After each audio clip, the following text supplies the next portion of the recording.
Good luck! So apparently, for these defenses, the students that are attending the defense only have to go for the first half. This week is so much easier, dude.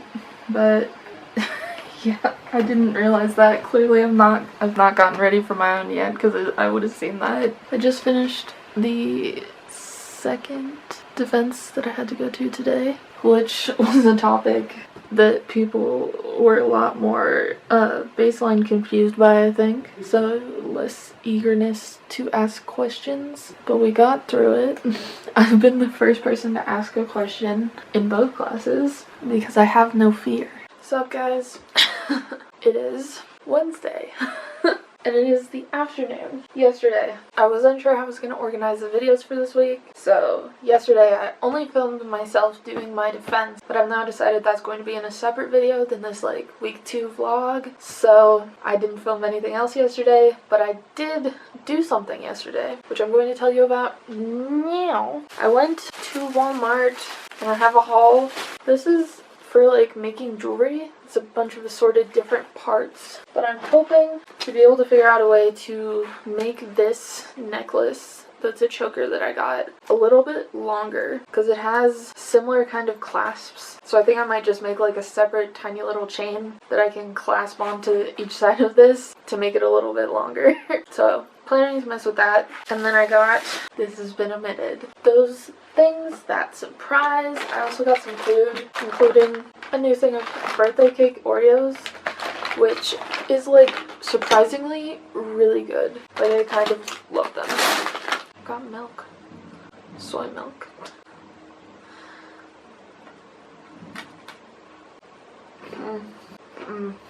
Very good. Yesterday, I also decided to put glitter on my face, and I filmed a few TikToks, but I didn't put on glitter to film TikToks. I filmed TikToks because I put on glitter. I don't think anything else super interesting happened. And so today, this morning, I went to 3 more defenses, and then I worked on editing, which is how I decided how I was going to organize things, and that my defense is going to be a separate video, and so on and so forth. I really want to be able to edit all this footage from Manifest like as fast as possible, but I also want to try and make the videos more watchable, because those videos from the first week are just super long. So I was thinking breaking it down into smaller chunks makes sense, but it might take me a while to edit all of it. So I have been writing down like a lesson learned or like a takeaway for every defense I've been to, kind of trying to reflect on like what I personally found interesting about their topic and their capstone, and what I can learn from having listened to their presentation about their topic. So I'm planning to share those all with you at the end of the week, so that'll be at the end of this video. Yeah, I'm not sure how much else I'm gonna have to show you in terms of like vlogging or stuff going on during the week, because I honestly haven't been doing much besides editing, doing some stuff on Poshmark, trying to like put up my clothes on Poshmark to sell, and watching like Love Island or YouTube videos. It's pretty much my life. There are a couple emails I have been avoiding sending, and now that I have the camera on and I feel the pressure, I'm going to do it. Okay, reply all. 1 email sent. Success. I love how I am at my most functional basically when I turn on this camera, because all of a sudden I'm like, oh I'm emailing 2 people and telling them the same times that I'm available, so I'm really hoping they don't both ask for the same time within that whole area. I sent my 2 emails. Wow, look at me getting stuff done. So there's a website that is acting as a like quote-unquote digital yearbook, and tonight at 7 p.m. there's some sort of like drop-in yearbooking thing going on, and I'm just not really sure what I should do with the yearbook thing as a concept. So I kind of want to do that because it's at 7 p.m. so I can just like drop in after dinner and be like, Galana, what's up? What should I be doing? Another thing I've been doing is I've started trying to add captions to my videos on this YouTube channel. Videos automatically have like English ones generated, but they're not always entirely accurate. So I've been trying to update and put like proper captioning on at least my more popular videos explaining Minerva, because I think that's probably useful for people who are still working on their English and want to know about Minerva. So I've done 3 videos, and they were all in the about 10-minute long range, and they took me about half an hour to caption. So I might do more of that, but I also am going to continue working on my editing. I just ate and my nose is runny, but I didn't think it was spicy enough. I think it was just hot when I was forcing it into my mouth. So in 10 minutes, I'm going to a Zoom call to do yearbook related things, I guess. Hello. I'm at home. I'm doing okay. I am so glad I did not volunteer to facilitate. Oh my gosh. Log in with Google. I don't know how I didn't realize what song was about to start. I was like, what could this be? Am I allowed to submit myself in the most likely to form? Just for one category. I mean, I don't know if I want to bias you with my answer. Like, I've been trying to think of memories, but it's a lot harder to do that. I'm just like staring at it like, what happened at Friendsgiving? What are you guys gonna do with the best Minerva moments answers?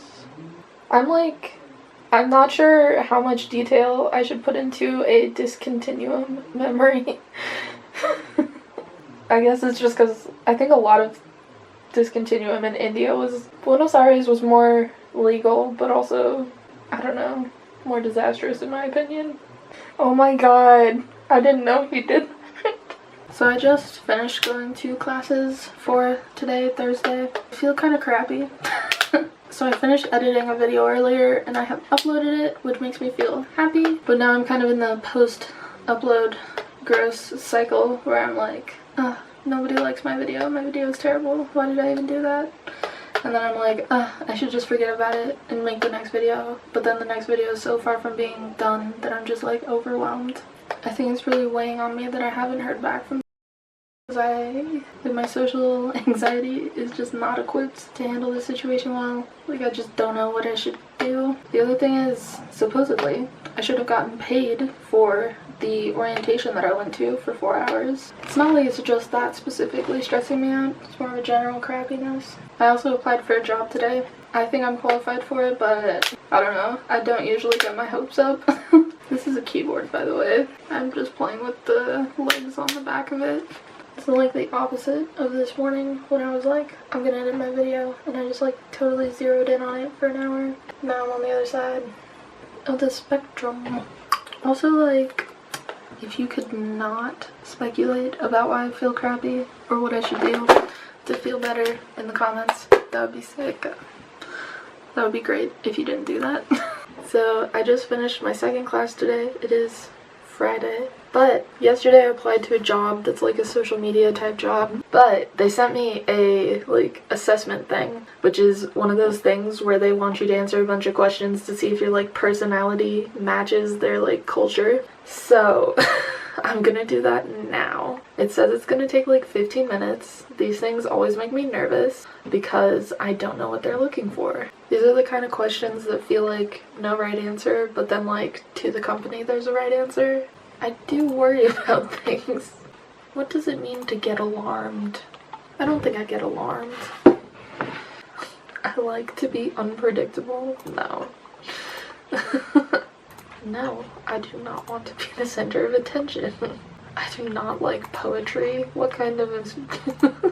I'm motivated by success? Who isn't motivated by success? I wonder if I'm gonna get knocked off for saying just agree instead of strongly agree. Okay, I finished it. We shall see if they think that I am a good person, I guess. I mean, I feel like it's going to be a combination of that assessment and like what they think about their resume, because they sent the request for the assessment so fast. I doubt somebody already looked over my materials. Another class to go to in half an hour. Probably gonna just go watch Brooklyn Nine-Nine. Sup? So, obviously it's a bit later. I went to my last class, defense. I ate lunch. I showered. I put on makeup. I look like a person. I kind of want to be on this side of the frame so you can see my beautiful desk set up behind me, which is not that beautiful, but I have my laptop on a stand. I have a keyboard in my drawer of markers and so on and so forth. That means defenses are over. I have been writing down my learnings and takeaways from all the defenses I went to this week, and I figured we could chat about it now, and that'll probably be the end of this video. Numero uno. I really took away that combining approaches and sort of synthesizing all of these different silos of knowledge that exist is a really good way to tackle socio-political issues and to try to find solutions that might actually work. So that was an interesting thing to think about transferring to other scenarios, as well as just interesting in thinking about like therapy and trauma that's related to socio-political identities. Number two, more of like an insight into a field that I don't really know that well. In data, there are certain types of data where it's really hard to figure out if your model is doing what you think it's doing, and it's really hard to evaluate if models are working. Basically, the idea this revolves around is benchmarking. If you know things about that, cool. It takes a lot of logical thinking to realize that data and statistics, a lot of it is very unsure. We have no way of like validating ourselves with some types of data modeling. Just be skeptical with your statistics, bro.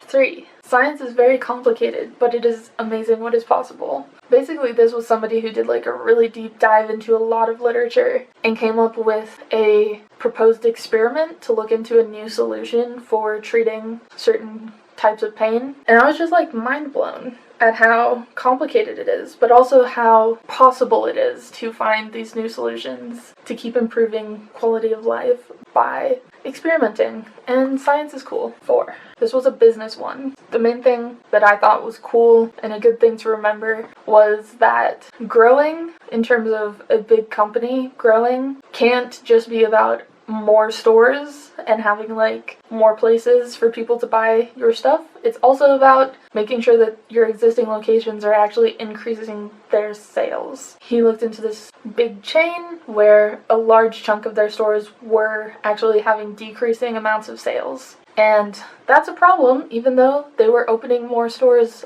at the same time. That could still be a recipe for disaster. So looking just at the overall numbers, which are maybe going up because they are opening new stores, is not telling you the full picture of what's going on at a company. 5. This one was like a philosophy / kind of sociology one. The interesting thing that his model found was that, at least in like small-ish groups, it's actually better for each individual agent to have incomplete information. So that's like they only know what like 5 other people in a group of 20 people are really doing. That scenario is actually better for maintaining social norms without over punishing. So basically, if you have a setup where there are 20 people who are all using some resource, but also watching other people use that resource and punishing them if they think that they're using it too much, it's better if there's not everybody watching and punishing everybody. It's better for you to only know what's going on with a few other people, because when everyone knows everything, there's almost too much punishment, and so like the overall wealth of the group goes down. The incomplete information can form the same social norms without that extra punishment. I think it's interesting to think about how perhaps on the internet we have too much information and we over-punish people for breaking social norms. But this might not be correct entirely, or it's not entirely proven to be abstractable based on his project, but that's sort of the context that I find interesting. And I think it's interesting to think of ways that you can limit the amount of information that you're seeing online, so that maybe you aren't part of a community that engages in such over-punishment. 6. This one is a very high-level takeaway that was more in response to the question that I asked in their defense and not so much about the project itself. But basically, societal change requires a large set of people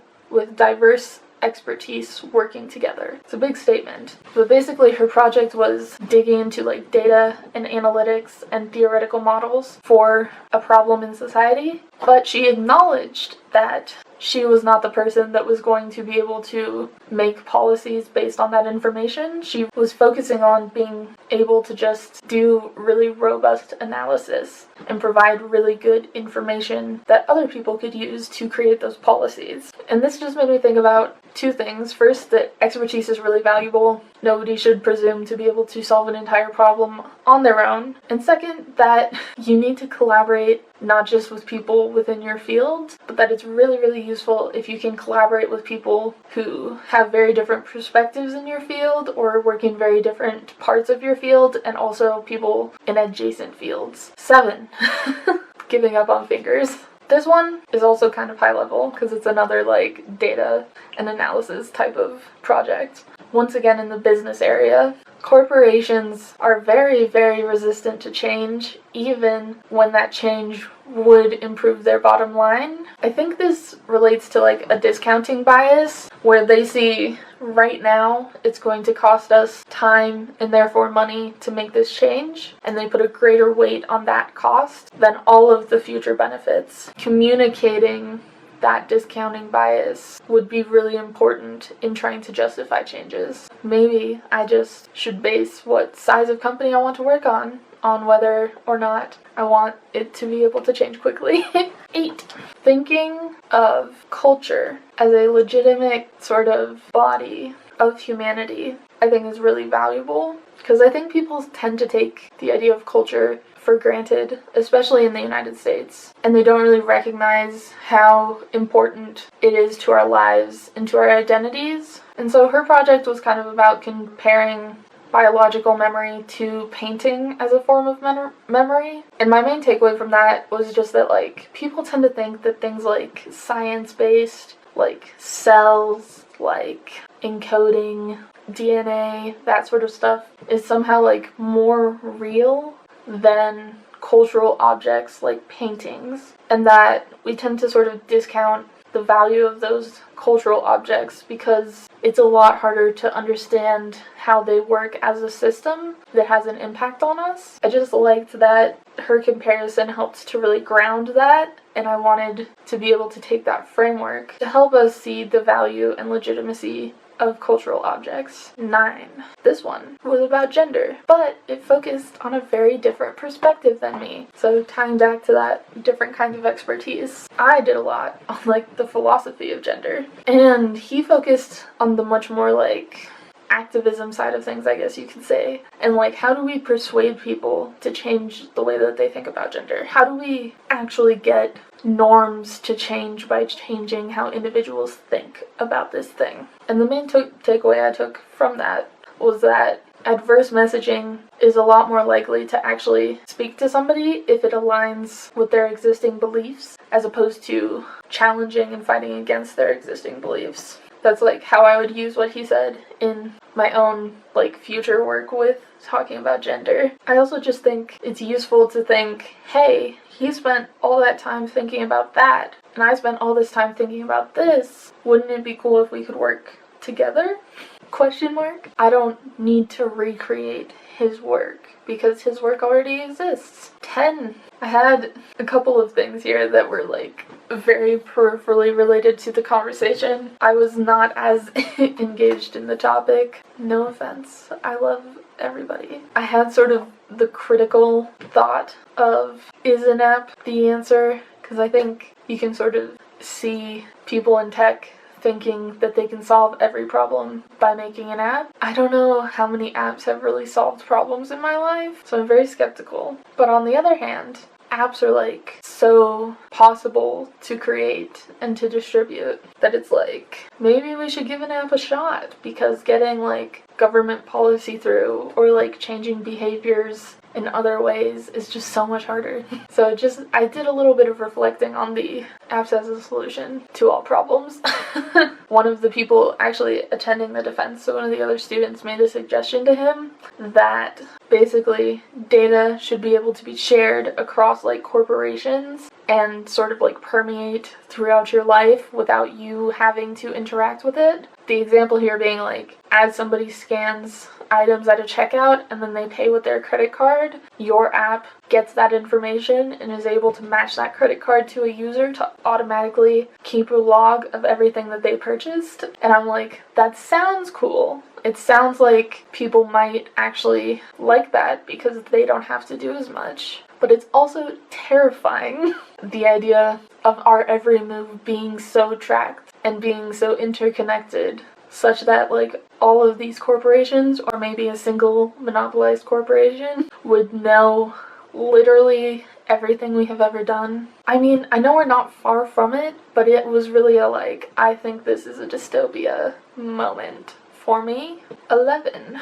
This one, my takeaway was more on like her process of doing the project than like the project itself. Working with politics or with organizations that are strongly associated with political bodies and governments is like a great way to have funding and to have a lot of access to data, for example, and to have like power and feel like your work is actually doing something. But all of that comes at the cost of like moving extremely slowly. So sort of like what I thought about with corporations. I was just like, is it worth it? Is the bureaucracy worth it? I don't know the answer to that. 12, we're on Friday now, the last 3. 12 was on sustainable fashion, so I had a lot of thoughts. But one of the things that wasn't already something I was aware of was that we really need to change how our economy works if we are going to become more sustainable. So this is like, while individual actions can have an impact, like there needs to be system level change,